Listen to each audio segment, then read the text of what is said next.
Hey, and welcome to Borsellino Carpentry. So in today's video, I'm gonna address a couple things. First thing was I got a question from Tom T. Tom said, I wonder if you would do a video on this topic for self-employed people now getting unemployment. Is it worth taking the odd job or half-day assignment or gig that may come along now, or better not to risk complicating the unemployment which took so long to get moving? All right, I think that's a great question. So I'm gonna get into that. I'm also gonna get into a little bit about the PPP, the PUA, the unemployment stuff, a little update on some of those things that I've found recently. So let's get right into it. All right, so I'm gonna talk about a whole bunch of things here. I'm gonna put stuff up on the screen, as well as there's a whole bunch of links down below to a lot of these resources. Check them all out for yourself. There's a lot to read. I'm not gonna be able to get into it all in this video, so check it all out down there. Let me know what you think in the comments and stuff, and if this video helps you, subscribe, like, share it with your friends. The more that happens, the more visible it gets and it can help other people. So on to Tom's question. Is it worth taking the odd job or half-day assignment or gig that may come along now? Okay, I'll also preface this by saying I am not a lawyer, I am not a CPA, I do not work for the Department of Labor, I am a contractor. This is all my interpretation of everything that I'm reading, and I'm just supplying the resources and telling you guys what I'm doing. I don't want to be, I'm not giving anybody kind of like, you need to do this and that kind of stuff. That's not what I'm doing here, just to be clear. So basically answering his question, as far as I'm concerned, for me, it is not worth it. Okay. I'm gonna try to talk about this without like incriminating myself or anything. Not that I'm doing anything wrong, but the government shut down businesses, right? And they are slowly reintroducing businesses, and they are determining, I guess, who can or can't work. But they are leaving it a lot up to the businesses, kind of, from what I'm reading, to determine if they should or shouldn't open based on a number of factors. In my personal situation, the jobs that I have that I left before this started and the ones that I had upcoming, I've reached out to those people, and nobody wants me, nobody's in like a big rush for me to get there, right? And sadly, yesterday, actually, the job that I was going to go to when I was finally ready to reopen, I just found out that she passed away, which is really sad. It's a lady I've known a really long time. I grew up with her kids, and it's really a bummer. Not for the job, for the fact that she passed away. But anyway, that was the job that I was going to go to. So now I have to reconfigure again and make some more phone calls. I talked to a client of mine in depth for like 45 minutes the other day about this bathroom that I left in the middle of. And she's like, if you told me you were ready to come tomorrow, I would tell you no, because I'm gonna be there, my plumber's gonna be there, my electrician's gotta be there, the tile guy, a painter, all these different people have to come in and out of the house. People are not really into that. So that's for me.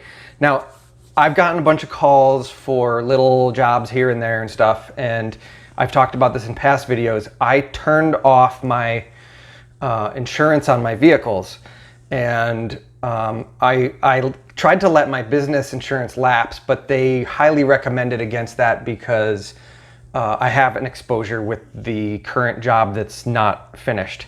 So they highly recommended me keep paying that. So I am paying for my business insurance even though I'm not working, which cost me $211 a month, which is kind of a bummer. I'm not making any money to pay that bill. But in order for me to work, okay, right now I'm getting unemployment, and you're gonna have to figure out this math for yourself. For me, on unemployment, I'm getting, what is it? It works out to be $700 and something, right? So, and I've got only minor expenses. So I would have to make well over $700 and something because the taxes are taken out of that for me to be able to make enough to make more than what I'm getting on unemployment which is a bummer. I mean, they kind of set us all up for this where they gave us the $600 bonus. And if I'm only working part-time, or if you're only working an hour a day even, you're not supposed to collect unemployment for that day. So, I mean, they want you to either do absolutely nothing or be back at work. There's no middle ground. If there is a middle ground, for every day you work even an hour, you're supposed to claim that hour. At least in New York State, I'm sure every state's different, but in New York State, they say that if you work an hour, you lose your unemployment for that day. There's a whole bunch of resources on labor.ny.gov if you're in New York State that talks about this. There's this sheet here, I'll put it up on the screen, which talks about how you qualify for the PUA in the first place. And I would say that I qualify for a bunch of these, which is why I'm like not rushing to go back to work right now, right? If I read it as I qualify, I am going to stick with this until I feel that it is A, safe for me and my clients and my family for me to go back, as well as all the other businesses that I'm going to be getting involved. And that when I go back to work, it's actually going to be able to be working full time, that I'm going to be able to afford all of the business expenses that are going to start occurring again. Like I turned off my truck payment, for instance. You know, I've got to have enough all of a sudden to pay for gas. I haven't taken the snow tires off my vehicle. It's June 1st. That normally happens at the beginning of March or April. But I didn't do that because I haven't moved my truck in over 2 months. So there's like a whole lot more that has to happen for this to all fall into place, and a lot of money that has to be spent. And unless, for me, there's enough money coming in to fuel all of that, it's not sustainable. So moving on, this sheet's really good here that talks about what you need to qualify: unable to reach place of employment due to imposed quarantine. So that was for the last couple months. That's what I've been qualifying under, one of the things, but they a couple weeks ago said that construction could go back to work. So I don't know if that really qualifies for me anymore. Scheduled to commence new employment, cannot reach workplace as a direct result of COVID-19. Primary caregiver for child unable to attend school or other facility due to COVID-19. So if that's the case, if you are the primary caregiver, you've got it there. Although school is scheduled to be out at the end of June, so then they expect that you would have had to deal with this by then anyway, so they are going to revoke that. Quit a job as a direct result of COVID-19. That one is up in the air. Like basically I quit my job, I shut everything down. So under that, I think I technically qualify. Place of employment closed as a direct result of COVID-19. Yeah, my place of employment closed. I did not choose to do that. I was told you had to do that, and it has not reopened yet. Self-employed, independent contractors, 1099 filers, farmers affected by COVID-19. I fall under that one. Seeking part-time employment, no. Otherwise not qualified for regular or extended UI benefits and affected by COVID-19, and I qualify for that one. So that was like 4 or 5 on that list alone. Here we go on New York's labor.ny.gov again. What if I work part-time? If you work less than 4 days in a week and earn $504 or less, you may receive partial benefits. Each day or part of a day of work causes your weekly benefit rate to drop by 1/4. So you got to do a whole bunch of math to figure out this, and it's just ridiculous. Okay, I thought this one was good. What if I want to start my own business? You could lose your unemployment if you are trying to start a business with yourself, a partner, or a corporate engagement. What does the Department of Labor consider work? We consider you employed on any day you perform any services, whether this work is an hour or less in self-employment, on a freelance basis, or for someone else. It makes no difference whether this work is covered on employment or whether you get paid for that day. For example, work on a straight commission basis is still work. It does not matter that you may not receive the commission until later. It also does not matter if you have not made any sales nor received any compensation. So like if you're a realtor and you're working and you don't get paid until you sell a house, right? But you're still working, they're saying you're working, which kind of makes sense. Okay, and this last question. What if I want to help a friend or relative? We may consider you employed on any day or any part of a day when you perform even minor duties or favors for a friend or relative's business. It does not matter whether you get paid or not. Call the telephone claim center and give all the details before you claim benefits.